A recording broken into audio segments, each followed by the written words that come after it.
Hi friends, welcome to Nagas Media. இன்னைக்கு நம்மளுடைய சேனல்ல ஒரு சூப்பரான vlog பார்த்தலாம். நாங்க பாத்தீங்கன்னா காலையிலே அவார்ட் ஃபங்க்ஷனுக்காக கிளம்பியாச்சு. ஆல்ரெடி ஒரு 2 நாளைக்கு முன்னாடி நான் சொல்லியிருப்பேன் இப்படி அவார்ட் கொடுக்குறாங்க, எனக்கும் அதில் ஒரு அவார்ட் கொடுக்குறாங்க அப்படின்னு சொல்லி. ஸோ அந்த அவார்ட் ஃபங்க்ஷனுக்காக நம்ம கிளம்பி வந்தாச்சு. வந்த உடனே பார்த்தீங்கன்னா அதுவும் காலையிலே போயாச்சா, அந்த இடமே பார்க்கறதுக்கு அவ்வளோ அழகாக இருந்தது. ஏன்னா அங்கே கோவில் குளம் இந்த மாதிரி சுற்றி இருக்கும். ஸோ பார்க்கறதுக்கு ரொம்ப அழகாக இருந்தது. அவார்டு வந்து யாருக்கெல்லாம் கொடுக்குறாங்களோ அவங்களுடைய ஃபோட்டோஸ் போட்டு இங்கே பார்த்தீங்கன்னா ஒரு சின்ன கட் அவுட் வச்சுருந்தாங்க. 8 பேருக்கு அவார்டு கொடுக்குறாங்க. ஸோ அது எல்லாமே யார் யார் அப்படின்றத நம்ம உள்ளே போய் பார்க்கலாம்.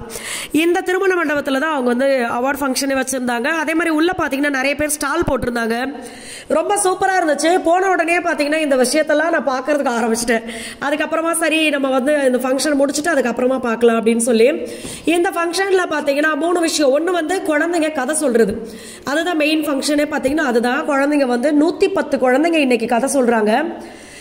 அடுத்தது பார்த்தீங்கன்னா இப்போ எங்கள் ஊர்லேயே பார்த்தீங்கன்னா நிறைய பிஸ்னஸ் பண்ணுறவங்க இருக்காங்க. ஸோ அவங்களுக்கு ஃபஸ்ட்டு அவார்டு கொடுக்கறதுக்கு ஸ்டார்ட் பண்ணலாம் அப்படின்னு சொல்லி அது வந்து அவார்ட் ஃபங்க்ஷன் அங்கே வச்சுருந்தாங்க. அடுத்தது பார்த்தீங்கன்னா இப்படி பிஸ்னஸ் பண்ணுறவங்க நிறைய பேர் பார்த்தீங்கன்னா இங்கே ஸ்டால் போட்டிருந்தாங்க. ஸோ இந்த மாதிரி 3 விஷயம் அங்கே ஒரே இடத்துல நடந்தது. மேலே பார்த்தீங்கன்னா இந்த மாதிரி விஷயங்கள் நடந்தது. இதே மாதிரி கீழேயும் பார்த்தீங்கன்னா ஸ்டாலும் போட்டிருந்தாங்க, குழந்தைங்க கதை சொல்றதும் நடந்துட்டு இருந்துச்சு. ஆக்சுவலாக வந்து பார்த்தீங்கன்னாக்கா இது வந்து 2 ஃப்ளோர் இந்த மண்டபம், ஓகேங்களா. மேலேயும் ஒரு ஃப்ளோர்லையும் கீழே இருக்க ஒரு ஃப்ளோர்லையும் 2 பிரிச்சுட்டு 2 பார்ட்டிஷனாக அமைச்சிட்டாங்க. மேலே ஒரு டீம் வந்து ஸ்டோரி சொல்றது, கீழே ஒரு டீம் ஸ்டோரி சொல்றது, அது மாதிரி. ஸோ இங்கே அவார்டு கொடுக்குறவங்க எல்லாருமே வந்து பார்த்தீங்கன்னா ஒவ்வொரு விதத்தில் வந்து அச்சீவ்மெண்ட் பண்ணவங்க தான், ஓகேங்களா. ஸோ இந்த அவார்டு ஃபங்க்ஷனையும் இந்த கதை சொல்லி நேரம் அப்படிங்கிற ஒரு ஸ்டோரி டெல்லிங் இந்த ஃபங்க்ஷனையும் கண்டக்ட் பண்ணுற டைரக்டர் யாருன்னு பார்த்தீங்கன்னாக்கா அன்னைக்கு நம்ம வந்து நம்ம சேனலில் போட்டிருப்போம். அவங்க இதை வந்து பார்த்தீங்கன்னாக்கா அருண்மொழி மேம் அவங்க தான். அவங்க வந்து பார்த்தீங்கன்னாக்கா குளோபல் அப்படிங்கிற ஸ்கூலுடைய ஓனர் அவங்க இந்த இருக்காங்களா, இவங்க தான் அவங்க. ஸோ இவங்க தான் மொத்த ஷோவை வந்து கண்டக்ட் பண்ணுறாங்க. இது காலையில் நம்ம வந்து போனதுக்கப்புறம் பார்த்தீங்கன்னாக்கா இவ்வளோ பேர் தான் வந்திருந்தாங்க. இது நம்ம காலையில் சீக்கிரம் போயிட்டோம். ஸோ போக போக கூட்டம் நிறைய பேர் வந்துட்டாங்க. கிட்டத்தட்ட அவங்க பிளான் பண்ணது வந்து 100 ஸ்டூடெண்ட் கதை சொல்கிறதுக்காக பிளான் பண்ணாங்க. பட் 110 ஸ்டூடெண்ட், ஓகேங்களா. அது இல்லாமல் வந்துக்கிட்டே இருக்காங்க.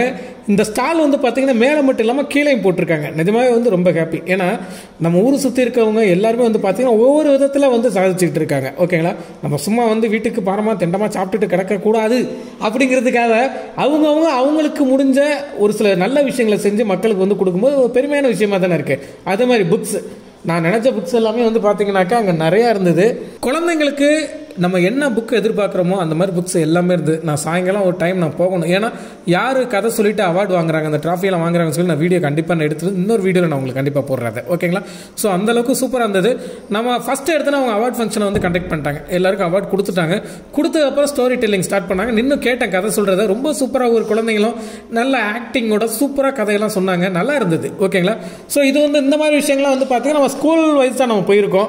காலேஜில் படிக்கும்போது இந்த மாதிரி வெளியே ஷோ ஃபங்க்ஷன் சொல்லி நம்ம போயிருக்கோம். பட் இது வந்து நான் வந்து ஃபேமிலி மேன் ஆனதுக்கப்புறம் இந்த மாதிரி விஷயத்தை வந்து அட்டன் பண்ணுறது ஒரு ஃபஸ்ட் டைம் இது, ஓகேங்களா. எல்லாருமே வந்து பார்த்தீங்கன்னாக்கா எல்லாம் அந்த பாருங்க அவங்க அஸ்வினி அவங்க வந்து எல்லா பொருளும் வச்சுருந்தாங்க. எல்லாமே சூப்பராக இருந்தது. நம்ம மேக்ஸிமம் ப்ராடக்ட் வந்து பார்த்தீங்கன்னா அவங்கள்ட்ட தான் நம்ம பர்ச்சேஸ் பண்ணிக்கிட்டு இருக்கோம்.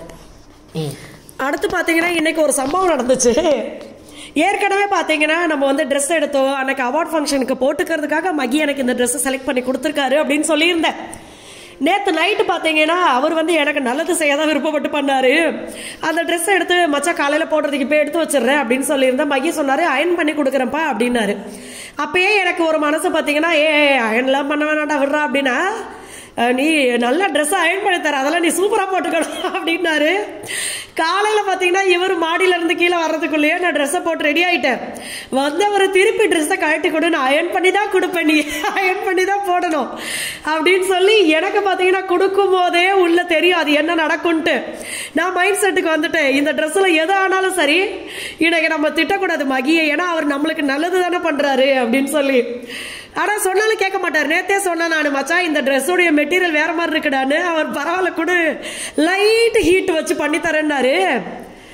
பேசிக்கிட்டு எங்கள் மாமியார்கிட்ட பேசிட்டு லைட்டு ஹீட்டில் வச்சு ஒரு இழுத்தாரு, கை டருன்னு கிழிச்சு போச்சு. அப்போ எனக்கு இதை வந்து நான் முன்னாடியே நினச்சிருந்தேன். ஓகே கண்டிப்பாக இந்த ட்ரெஸ் சூடு பட்டுச்சுன்னா இப்படி தான் ஆகும்ட்டு. நான் இந்த ஃபங்க்ஷனுக்காக அபிக்கு வந்து நல்லா சாஃப்ட் கிளாத்தாக கொஞ்சம் காஸ்ட்லியாக எடுத்து கொடுப்போம், ஒரு கிஃப்ட் மாதிரி சொல்லி நான் வாங்கி கொடுத்தேன்.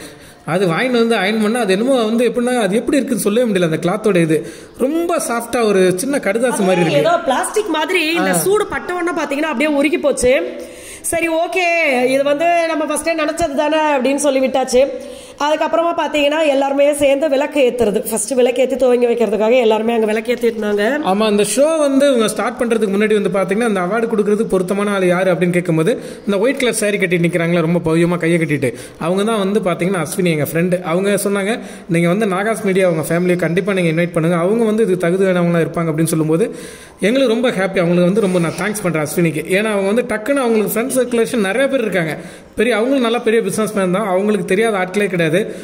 அவங்க எடுத்தோடனே நம்மளை வந்து அவங்க வந்து சஜஷன் பண்ணியிருக்காங்க, இவங்க தான் அதுக்கு தகுதியான ஆளுங்கிறப்ப அது என்ன ரொம்ப சந்தோஷமாக இருந்தது. எனவே ரொம்ப தேங்க்ஸ் அஸ்வினி. ஆமாம், அஸ்வினி மேம்க்கு தேங்க்ஸ் சொல்லணும். அடுத்தது பார்த்தீங்கன்னா அருள்மொழி மேம்க்கு. நான் வந்து இங்கேருந்து நம்ம இதெல்லாம் பேசணும், நம்ம இவங்களுக்கு தேங்க் பண்ணணும் அப்படின்னு சொல்லி நினச்சிட்டு போனேன். பட் அங்கே பார்த்தீங்கன்னா 110 குழந்தைங்க கதை சொல்லணும் அப்படின்னா பார்த்துக்கோங்களேன், ஒரு நாள் ஃபுல்லாக ஆகும். அதனால் வந்து யாருமே பேசலை, அதாவது அவார்டு வாங்கின யாருமே பார்த்தீங்கன்னா பேசலை. அவங்கள பற்றின விஷயங்கள் எல்லாமே பார்த்தீங்கன்னா அங்கே ஸ்க்ரீன்லேயே வந்து ப்ளே பண்ணிட்டாங்க, அதனால் யாருமே பேசலை. ஸோ அங்கே நான் என்ன நினச்சேன் அப்படின்றது இப்போ நான் சொல்கிறேன். கண்டிப்பாக இது வந்து எல்லாருக்குமே ரீச் ஆகணும். என்னன்னு பார்த்தீங்கன்னா ஃபஸ்ட்டு எல்லாருக்குமே தேங்க்ஸ் சொல்லிட்டேன்னா, அதுக்கு வந்து குழந்தைங்களுக்கு அங்கே வந்து இன்றைக்கி குழந்தைங்க தான் ஹீரோயின்ஸ், அவங்கள வச்சு தான் அங்கே ப்ரோக்ராமே. எல்லா குழந்தைங்களும் ஸ்டோரி சொல்கிறாங்க. நம்ம வீட்டில் இருக்கிற ஒவ்வொரு குழந்தைங்களுக்குமே கண்டிப்பாக நம்ம என்ன சொல்லுவோம், அவங்கள வந்து நீ நல்லா படி அப்படின்னு சொல்லிட்டு பின்னாடி எந்த காரணங்களை சொல்லுவோம், உனக்கு பிடிச்ச எல்லாத்தையுமே நீ வாங்கலாம், நல்லா படிச்சுட்டா நிறைய சம்பாதிக்கலாம், அப்பா அம்மாவை நல்லா பார்த்துக்கலாம், உன் கூட பிறந்தவங்கள நல்லா பார்த்துக்கலாம். ஸோ இதெல்லாம் தான் நம்ம வந்து ஒரு குழந்தைய நல்லா படிக்க வைக்கணும், அப்படி படி அப்படின்னு சொல்கிறது காரணமாக சொல்லுவோம்ல.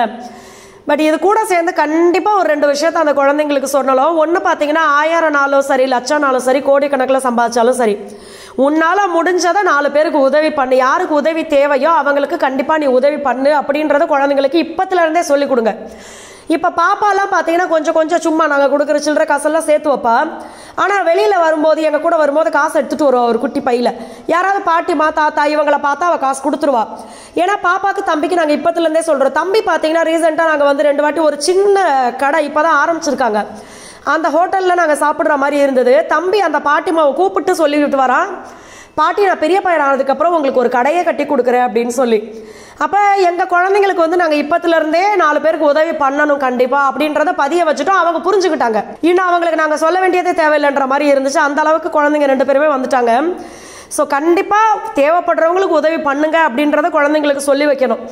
இன்னொன்று பார்த்தீங்கன்னா விட்டு கொடுத்து போகிறது, இது வந்து கண்டிப்பாக எல்லாருக்குமே வேணும். எல்லாருமே பார்த்தீங்கன்னா ஒன்றா இருக்கும்போது எல்லாருமே நல்லா ஜாலியாக தான் இருக்காங்க. ஆனால் தனித்தனியாக அவங்களுக்குன்னு ஒரு ஃபேமிலி வரும்போது இந்த விட்டு கொடுக்குற மனப்பான்மை இல்லாமல் தான் குடும்பமே பிரிஞ்சு போயிடுது. சில பேருக்கு விட்டு கொடுத்தாலும் அது புரியாது.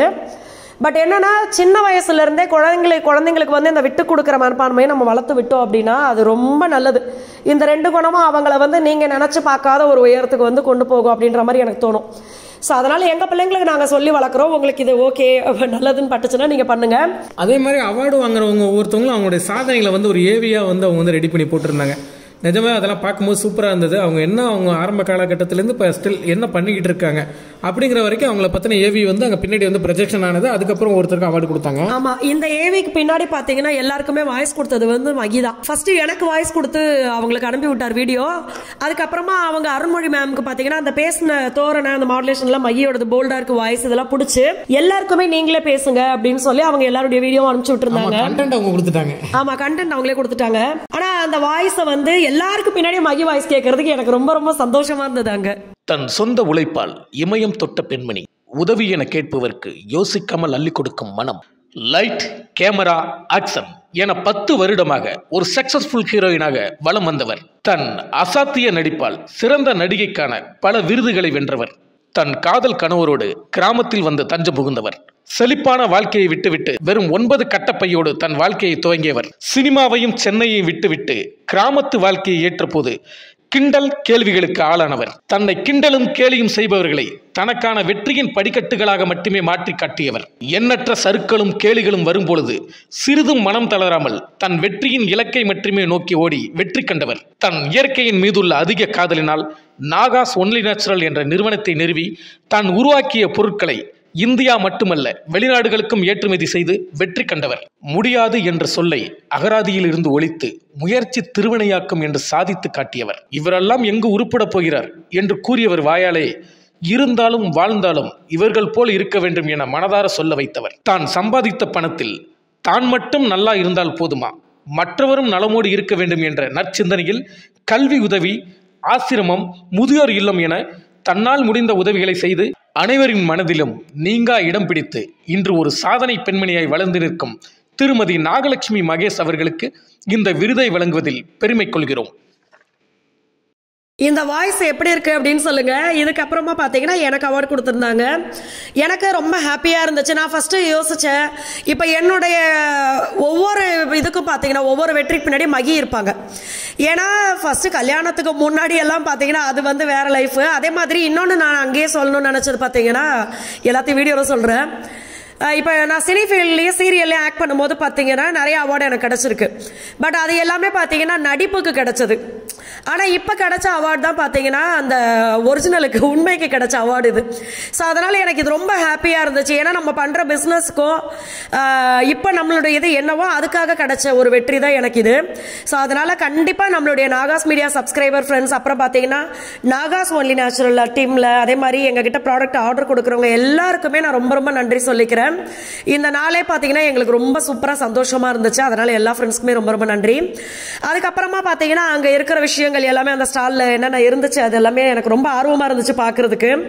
இது பார்த்தீங்கன்னா வளையல் அப்படியே நம்ம பெரியவங்களுக்கும் போட்டுக்கலாம், குழந்தைங்களுக்கு வளையலாகவும் போட்டுக்கலாம், குழந்தைங்களுக்கு மோதிரமாகவும் போட்டுக்கலாம், நம்மளும் போட்டுக்கலாம். அது வந்து ஒரே ஒரு விஷயத்தை வாங்கி வச்சா யார் வேணாலும் போட்டுக்கலாம் அப்படின்ற மாதிரி இருந்துச்சு. அடுத்து பார்த்தீங்கன்னா இதெல்லாம் சில்வர், ஆனால் அது ரோஸ் கோல்டு கலரில் இருக்குது அப்படின்னு சொல்லியிருந்தாங்க. நிறைய டீட்டெயிலாக சொன்னாங்க. எனக்கு வந்து பெருசாக அதை என்ன சொல்ற அவங்கள அளவுக்கு எனக்கு சொல்ல தெரியல. அதே மாதிரி எனக்கு வந்து முருகர் அவ்வளோ பிடிக்கும். அவங்களும் சொல்லிட்டு இருந்தாங்க முருகர் வந்து ரீசெண்டாக அவரையே நிறைய கும்பிட ஆரம்பிச்சிட்டோம் அப்படின்னு சொல்லி நிறைய ஃப்ரெண்ட்ஸ் என்கிட்ட சொல்றது பார்த்தீங்கன்னா, அதுவும் இப்போ பார்த்தீங்கன்னா முருகர் முருகர் முருகர் அப்படின்னு சொல்லிட்டு நிறைய ஃப்ரெண்ட்ஸ் பார்த்தீங்கன்னா என்கிட்ட சொல்ல ஆரம்பிச்சிருக்கீங்க. அதே மாதிரி ஒரு சில ஃப்ரெண்ட்ஸ் என்கிட்ட கேள்வியும் கேட்பீங்க முருகரை பற்றி. எந்த கடவுளை நீங்கள் கும்பிட்டாலும் சரி, அவருக்கு வந்து நம்ம உண்மையாக நம்ம மனசார அவங்களை கும்பிட்டோனாவே போதும். நீங்கள் இவரை தான் கும்பிடணும் அவரை தான் கும்பிடணும்னு கிடையாது. எந்த தெய்வம் உங்களுக்கு பிடிக்குதோ அந்த தெய்வத்தை நீங்கள் கும்பிடலாம். ஆனால் நம்ம உண்மையாக கும்பிடணும், அவ்வளோதான். அடுத்தது பார்த்தீங்கன்னா மசாலா ஐட்டம்ஸ், அது மாதிரி ஹனி, கருப்பட்டி, இந்த மாதிரி எல்லா விஷயங்களும் சூப்பராக இருந்துச்சு. அங்கே ஸ்டால் வச்சுருந்தது எல்லாமே யூஸ்ஃபுல்லாக இருந்தது. அடுத்து குழந்தைங்க எல்லாம் வந்து கதை சொல்ல ஆரம்பிச்சிட்டாங்க. உண்மையாகவே இப்போ இந்த வீடியோ பார்த்ததுக்கு அப்புறம் கூட நீங்கள் ஸ்டார்ட் பண்ணுங்கள். கண்டிப்பாக டெய்லி உங்களுடைய குழந்தைங்களுக்கு கதை சொல்லுங்கள். என்னன்னா இதுக்கு வந்து நம்ம போய் 4 புக்கை படிச்சுட்டு வந்து அந்த புக்கில் இருக்கிற மாதிரி அப்படியே நம்ம குழந்தைங்க கிட்ட வந்து ஒப்பிக்கணும், கதை சொல்லணும் அப்படின்றதெல்லாம் கிடையாது. நீங்கள் உங்களுடைய குழந்தைங்களை எப்படி வளர்க்க ஆசைப்படுறீங்க அதையே ஒரு கதையாக நீங்கள் சொல்லலாம். அவங்களுக்கு வந்து நம்ம இப்போ நார்மலாகவே நீங்கள் பார்த்தீங்கன்னா இப்போ தம்பியை எடுத்துக்கோங்களேன். எங்கள் சாய்பாக்கு நான் ஒரு வாட்டி இப்போ ரீசெண்டாக சொல்கிற கதை என்னன்னா, டெய்லி ஒரு கதை நானாக கிரியேட் பண்ணி அவன் அடிச்சு விட்ருவேன். ரீசெண்டாக பார்த்தீங்கன்னா நான் அவனுக்கு ஒரு கதை சொன்னேன்.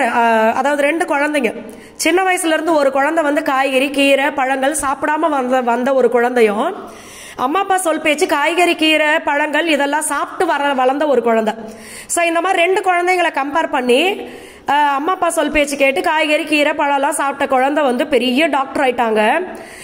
மற்றபடி இந்த கீரை, காய்கறிலாம் சாப்பிடாத குழந்தை அவங்களுக்கு வந்து பெரிய நாலேஜ் இல்லாமல் இந்த மாதிரிலாம் இருந்தாங்க அப்படின்னு சொல்லி நான் அவனுக்கு நானாக ஒரு இதை கிரியேட் பண்ணி சொன்னேன். ஏன்னா இந்த குழந்தைங்களுக்கு நம்ம கீரை சாப்பிட வைக்கணும். அப்போ அவங்களுக்கு வந்து இந்த மாதிரி எதனா இன்ட்ரெஸ்டிங்காக தான் சொல்லணும். ஓ, இதை சாப்பிட்டா நம்மளுக்கு இவ்வளோ அறிவு வளருமா, இதை சாப்பிட்டா நம்ம இவ்வளோ ஸ்ட்ரென்த் ஆகிடுவோமா, பாடி பில்டர் ஆகிடுவோமா, இந்த மாதிரிலாம் அவனுக்கு சொல்ல மறுநாள் பார்த்தீங்கன்னா உண்மையாகவே அவனே வந்து என்கிட்ட கேட்குறான், எனக்கு கீரை சாதம் செஞ்சு கொடுங்க அப்படின்னு சொல்லி. இந்த பொண்ணு தான் இதெல்லாம் வரைஞ்சது. இந்த உட்காந்துருக்காங்களே சாப்பிட்றதுக்காக உட்காந்தாங்க, இவங்க தான் வரைஞ்சு எவ்வளோ தத்ரூபமாக வரைஞ்சிருக்காங்க பாருங்க. நிஜமாவே வந்து இதெல்லாம் ஒரு நல்ல ஒரு பயங்கரமான ஒரு டேலண்ட். ஓகேங்களா. அதே மாதிரி எல்லா டைப் அரிசியும் அங்கே இருந்தது. ஓகேங்களா. நிறைய ஆக்சுவலாக வந்து இது வந்து கிரவுண்ட் ஃப்ளோரில் நம்ம போய் எடுத்தது. மேலே வந்து நம்ம ஸ்டால் போட்டிருக்காங்களா, அதே மாதிரி கிரவுண்ட் ஃப்ளோரில் வந்து பார்த்தீங்கன்னா ஹோம்மேட் சாக்லேட்ஸ், ஹோம்மேடாக செஞ்ச ஆர்னமெண்ட்ஸு, அப்புறம் வந்து நேச்சுரல் ஸ்டோனில் பண்ணது, கிளாஸ் ஸ்டோன்ஸில் பண்ணது, இது எல்லாமே அவங்களா வந்து வீட்டில் மிஷின் வச்சு அவங்களா ரெடி பண்ணி இந்த மாதிரி நிறைய விஷயங்களை வந்து செஞ்சு கொண்டு வச்சுருக்காங்க. ஸோ இப்போ இருக்க பெண்மணி இல்லத்தரசிகள் எல்லாருக்குமே சொல்கிற விஷயம் என்னென்னா, உங்களுக்குன்னு ஒரு ஸ்டைலை கிரியேட் பண்ணிக்கோங்க, ஒரு பிஸ்னஸை உருவாக்கிக்கோங்க. ஏன்னா அடுத்தவங்கள்ட்ட வந்து நம்ம வந்து அது செய்வாங்களா இது செய்வாங்களான்னு சொல்லி மற்றவங்க நம்ம எதிர்பார்க்கறதுக்கு உங்களுக்குன்னு ஒரு பிடிமானம் இருந்துச்சுன்னா நீங்கள் தைரியமாக எல்லா விஷயத்தையும் பண்ணலாம். ஓகேங்களா. அதுதான் வந்து ஆசிய பிரதராக நான் சொல்ல வேண்டிய விஷயம். அடுத்தது பார்த்தீங்கன்னா ரொம்ப முக்கியமான விஷயம். இப்போ எல்லாருமே லேடிஸ் எல்லாருக்குமே பார்த்தீங்கன்னா ஒரு விஷயம், நம்ம வந்து கல்யாணத்துக்கு முன்னாடி நம்மளோட ஹெல்த்தை நம்ம நல்லா பார்த்துப்போம், நம்ம ஸ்கின்னை நல்லா பார்த்துப்போம், ஹேரை பார்த்துப்போம், நம்மளுடைய ஹெல்த்தில் எதனா ஒரு சின்ன பிரச்சனைனாலும் உடனே அதுக்கான சொல்யூஷன் என்னன்னு பார்த்து நம்ம செய்வோம். ஆனால் கல்யாணத்துக்கு அப்புறம் பார்த்தீங்கன்னா ஹஸ்பண்ட், அவங்களுடைய குடும்பம், நம்மளுடைய குழந்தைங்க, இப்படியே நம்மளுடைய எல்லா நேரத்தையும் பார்த்தீங்கன்னா அவங்களுக்கு தான் நம்ம செலவு பண்ணுறோம். அதனால் என்ன சொல்ல வர்றேன்னா, நம்மளை ஃபஸ்ட்டு நம்ம லவ் பண்ணணும். ஏன்னா நம்மளுக்கு வேண்டிய விஷயங்கள் எல்லாத்தையுமே நம்மளுக்கு என்ன தேவைன்றது நம்மளுக்கு தான் தெரியும். அப்போ நம்மளோட ஹெல்த் எப்படி இருக்கு அப்படின்றது நம்மளுக்கு தான் தெரியும். அதனால ஃபர்ஸ்ட் நீங்க உங்களை லவ் பண்ணுங்க, அதுக்கப்புறம் தான் உங்களை சுத்தி இருக்கிற எல்லாரையுமே நீங்க வந்து முழுசா லவ் பண்ண முடியும். நம்மளுடைய ஆரோக்கியத்தில் வந்து குறைபாடு வந்துருச்சுன்னா நம்ம வந்து எதையுமே வந்து ஃபுல்லா செய்ய முடியாது முழு மனசோட. அதனால தான் ஸோ உங்களை நீங்க நல்லா பார்த்துக்கோங்க. எங்க மாமியார் பாருங்க, கார்ல இருந்து நான் இறங்குறதுக்குள்ள இரு அங்கேயே இருந்தாங்க. எனக்கு வேற கூச்சமா இருக்கு. எங்க மாமியார் ஆரத்தி எடுக்கும் போது மேல இருந்து வந்து பார்த்தா கற்பூரத்தை காணா. அதனால எங்க மாமியார் தட்டுல வெத்தலை வச்சு சுண்ணாம்பெல்லாம் போட்டு குங்குமத்தை கரைச்சி எடுத்துட்டு வந்து ஆரத்தி எடுத்துட்டு இருந்தாங்க. நம்ம இதோட முடிச்சுக்கலாம். இதோட அடுத்த பார்ட் நாளைக்கு பார்க்கலாம்.